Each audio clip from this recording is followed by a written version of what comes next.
All right, well, I'm gonna just start off the episode with this. If you watched today's Queendom episode, and especially knew toward the very God. end, you know how big of an impact Loona is and how dangerous they are. Okay, like they didn't even show up. They didn't even show up in like the crowd area. They weren't even with the other groups. So I'm just saying this beforehand, just to get that out there. Here he goes again. Because if I start fanboying about them later, then you guys are just gonna think, oh, like he's just kind of like following with the crowd. But like, no, I was there ahead of time. This guy's a bandwagon. Man's just getting that out there. Coming out the gates 100, just dude. Getting that out there. So he's like, in case you guys forgot. But anyways, wait, hold up. Inside, go back. Yeah, what's up? Who is bottom left? Bottom left. This is Chinsor, my girl. Oh, Chinsor. Oh, okay. Who's third from the right, bottom row? Third from the right. This is Viviz, the girl from Hong Kong that we actually talked about in the quiz at one time.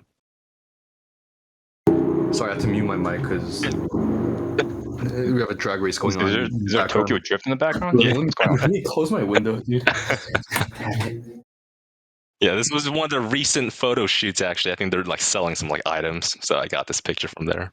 Yeah, the reason I ask is I thought they were pretty cute, actually. Yeah. Oh, look at that. BM starting to catch on. It's only you left, Dubious. It's only All you. right. Episode 2 of Queendom, Season 2 came out today. We continued off with the first performances of the groups displaying their biggest hits. For this week, it was Kepler, Brave Girls, and Cosmic Girls. And we also saw Loona having filmed one of their performances as well, so that was pretty cool. But also this week they didn't shy away from creating some dramatic moments, and I wanted to talk with you guys about that.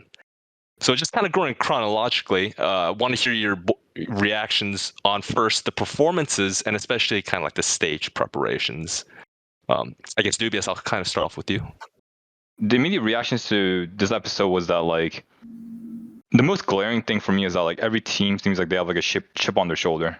You know, like every team has something they're like somewhat insecure about and feel like they have to prove on their first stage. Right. And so like I won't go into it, but like I thought that was like interesting how like every group like felt like they had something to prove. And that's, you know, that seemed to be like the main motivation for the preparation, especially this episode. I guess another moment I really liked was there was a Brave Girls member. I think her name's Inji. Like she like completely forgot her mic, and her back dancer was like, "Hey, freaking take it, dude." Yeah. So that part was funny. Right after Uju Sonya's performance, Hola like crying. Yeah. Like she cried so hard, you thought like they were eliminated from the show or something. Just because the hourglass broke. Yeah. But here's the thing, like, and people, you know, like I like Sora, so it's not like I'm like crapping on her. I just thought it was like funny where it was like, I think she said something in the lines of like, why is like nothing going right or something like that. Yeah, that's right. And I was like, I liked her performance. And it seemed like the people in the show did too, right? So that's why I was like, I didn't even see the hourglass fall, so it's like no, that's the thing. During the performance, like it happened at such a convenient time because it happened at the drop. Yeah, and then like there's like a flash. Right. There was some kind of stage effect that masked the hourglass falling, so no one noticed. DM and I thought it was like it was supposed to be empty, and we're like, dude, this is some symbolism going on here. We thought it was intentional. It's like they control their time or something, dude. Yeah, no, I was like, oh, their time ran out. You know, like that's crazy. But no, those are the kind of moments that stood out to me. BM, what about you?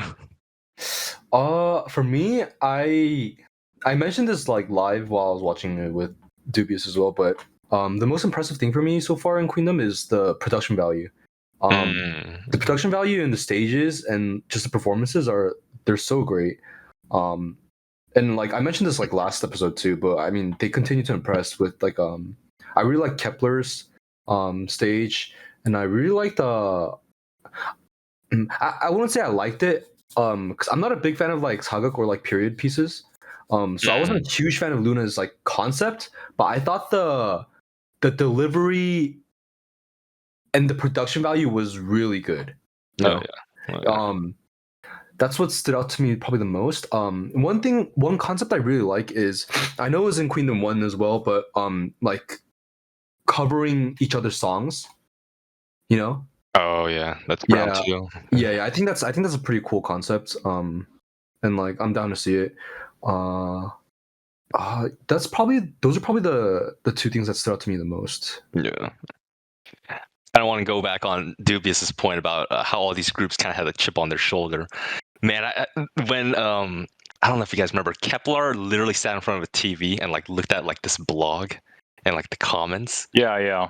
And it was just like their character arc basically is like basically why are they on the show, you know, which we kind of talked about too.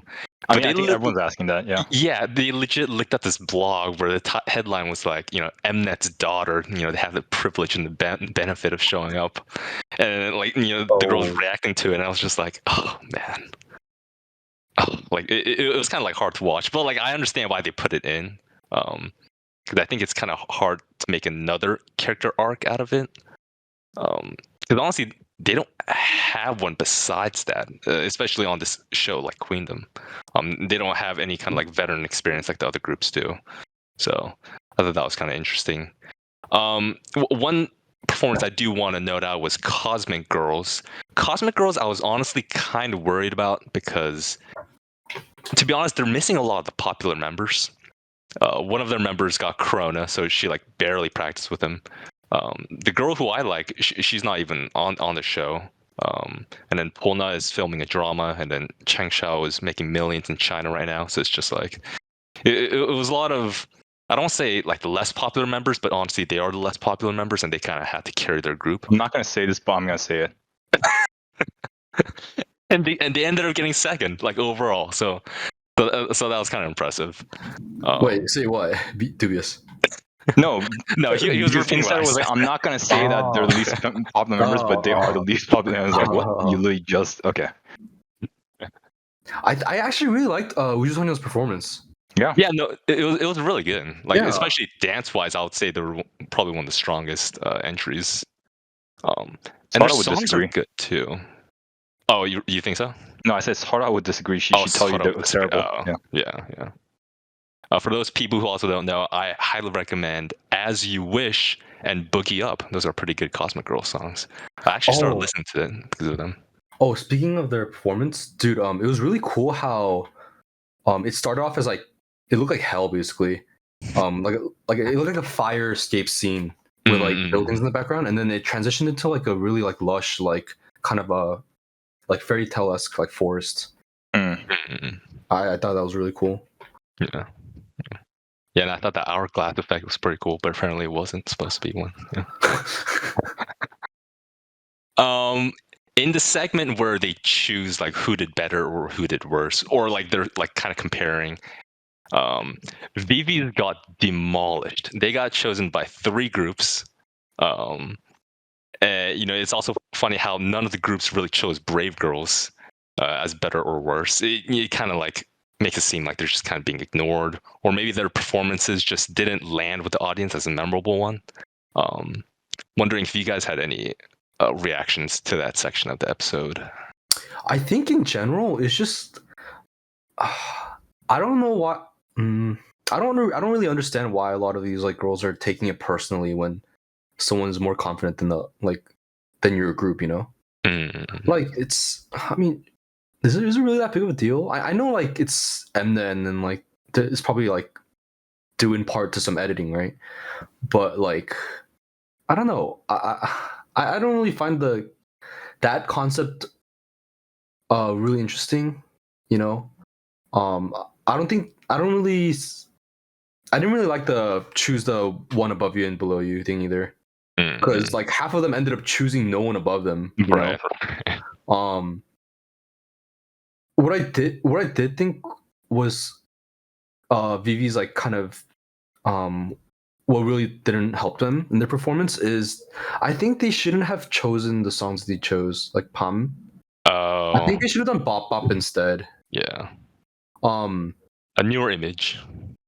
Yeah, like Hyodin was first, right? Her song was pretty poppy and like pretty upbeat. I think that would have done Viviz a favor, even though they didn't really rank too poorly, you know, because they're kind of like in the middle. But I think maybe song choice would have been more beneficial to them. But overall, I wasn't like too keen on the honestly, I feel like segment. I feel like that segment was just kind of like Mnet's excuse to use like Sunbi as much as possible. Oh, she continues to be the drama queen of the yeah. show. To Dubious's delight. Dubious, how about you? Your reaction? Okay, so I actually don't mind the whole like pick someone up or someone above you and below you thing. I think it's there to create drama, which I'm okay with, right? Like, if anything, I want there to be more honesty. I want people to be like, yeah, I think you are worse than me, or I think you're better than me. I need a villain in this show. But the thing I didn't like about it was that they didn't make it a mandatory thing to pick someone above you. And I guess it's fine because like, yeah, if you're Hyorin and you actually think no one was above you, then you shouldn't have to pick someone, right? But like, I think it gives people like no incentive to pick someone above you. Then then it's like, well, then why is that even an option? Just have it so that you pick no one or someone below you only. Yeah. So that's the only thing I didn't like about it. But like the overall segment, I think is fine, and I'm okay with it. As for like Brave Girls, I will say like they had a very big task, which was everyone know. Okay, so with them, their performance, there's no element of surprise. We know they're going to roll in, right? So it all really comes down to how different or unexpected are they gonna like do the rolling part, so that like people wouldn't just look at the stage and be like, oh well, here's just another performance of rolling, like. Yeah. But for me personally, they didn't achieve that. It just felt like, oh cool, like the first time I literally never even heard of it. So I'm just waiting there, like, okay, they're gonna do rolling, and then they had like the laundry go in front of them, and it's like rolling, and I'm just like, okay, well here it is. What about the yellow sticks, dude? The yellow sticks that the did lightsabers. anyone feel like that actually did anything? Like that didn't do anything for me. I like completely forgot about that. Yeah. I feel like in those like instances, like when you're like utilizing a gimmick, Yeah. right? The impact has to like be big, or else it's just gonna look like a gimmick. Yeah. And that's what happened here, I think. For me, it's like a stark contrast to Cosmic Girls, where I felt like their props actually played a part in the story, whereas the with hands and stuff, right? yeah, and like Cosmic Girls, with like the time, the glass, Hourglass. hourglass. I was thinking of Loona. Sorry. Loona also did a very good job yeah. of incorporating like the fan, like the traditional fan kind of thing with their facial expressions and whatnot. But with Brave Girls, they felt not as professional in the way where it's like, okay, we have the drums in the beginning, which didn't really play much. It was just there for like a shock factor, if anything. And then they had the sticks, which didn't really go into their choreography that much. And then like the laundries. So yeah, I can see why they weren't really focused on for either a plus or minus. For Viviz, yeah, I completely agree with BM. I think the song selection was what kind of did them in. I feel like it just isn't a good song for like like a performance setting. Like in a large auditorium. It's not as, I think, fun or eye-catching as something like the other songs that were performed. Maybe this is just kind of my thing, but like with a good performance comes a good choreography. And I think Viviz and Brave Girls, they're not really strong in choreo. And you can definitely tell just by kind of like the difficulty, and also I think what Brave Girls try to bank off of is more of like a celebratory kind of dance. But that's like the usual kind of like Brave Girls image. So I think you're right, and there wasn't no like surprise factor. It was fun to watch, but it wasn't memorable compared to, let's say, like Cosmic Girls or especially Luna's. And I think that may be one of the reasons why they fell in the ranks. And as to why so many of them picked Viviz, I think it's just because a lot of the groups didn't want to choose a senior group like Brave Girls. So maybe that's why it went more to Viviz. Viviz being kind of like the younger group. I don't know. I think the girls actually thought that Vivi's performance wasn't as up to par. Compared to Brave Girls. I wouldn't be surprised if that was true there. Yeah. Like I don't think. Sorry, just last thing. Like I don't think Kepler picking Viviz was like them being like, oh, they're a new group, let's pick them over like Brave Girls. I actually think like they felt like they were overshadowed by like Hyorin. Because Hyorin like performed right after Viviz, right? And I think that was like a stark contrast. Yeah. BM, you had some? Oh, I was just gonna mention that. To be fair, I don't think Kepler's dance was, or their choreo was that great either. Given that like they're supposed to be pretty decent dancers, you know. Mhm. So I don't know. I feel like a lot of the choreo presented to us, at least in the episode, wasn't too impressive. I think Luna's was probably the most impressive for me.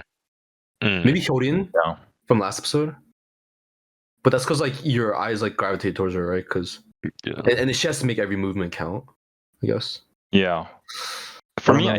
I think like Hyodin, Loona, and Cosmic Girls, like their performances felt very like refined and professional, where like their dance moves had some purpose to it, whereas with like Kepler, they were very energetic, but it felt like just energetic, and that was about it for me. You know, Yeah, I didn't feel like it was as like well put together of a stage as the other aforementioned three groups or three acts. Yeah.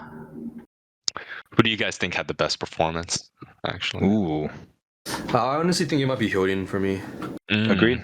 Not like Me I'm a too. big Hyodin fan or anything, but Right, just in right. terms of like, I think objectively, I think she had the best performance. Yeah. I agree. All right.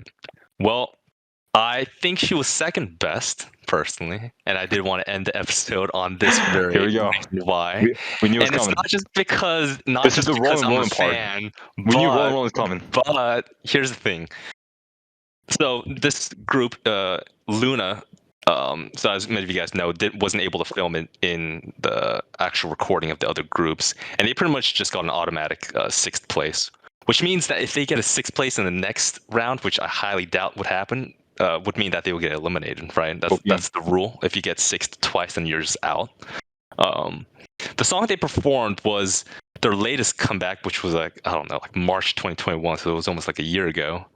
And the song called Paint the Town, which, even from a fan's perspective, I would say was not a good song. I don't think it was a strong comeback at all.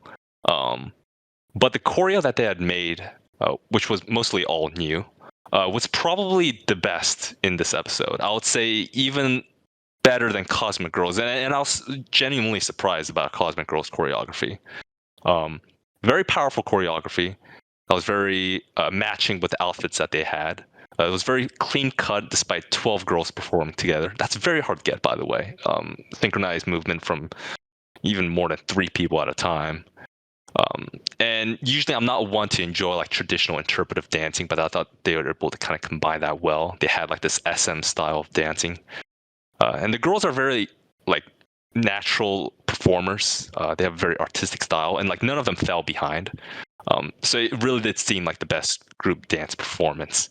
And I did want to end it here because if you guys watched to the end of the episode, you do know that you got like a snippet of Luna's next performance, and they have to cover, I think, a Hyodin song, right? Because they were picked by Hyodin.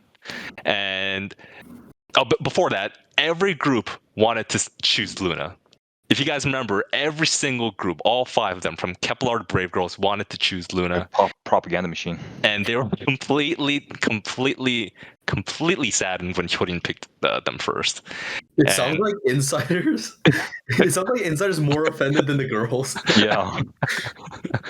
And so it's definitely going to be one group I highly suggest all of you guys to look after, especially with the next episode that comes. So yeah, I think that's it. Hey, can I say one thing about the performance? Yeah, go ahead. So I actually really enjoyed it. I thought the costumes were very pretty. I thought the set was very pretty and stuff. But there was one part, I think it was either in the bridge part or the dance break, where BM and I are enjoying the show or the performance. We're like, oh, this is nice, And then like there's the part where like the Korean lady kind of chants in like a Korean traditional way, and we're all singing the like, ooh, like, oh, that's a little too much. That's not what I said.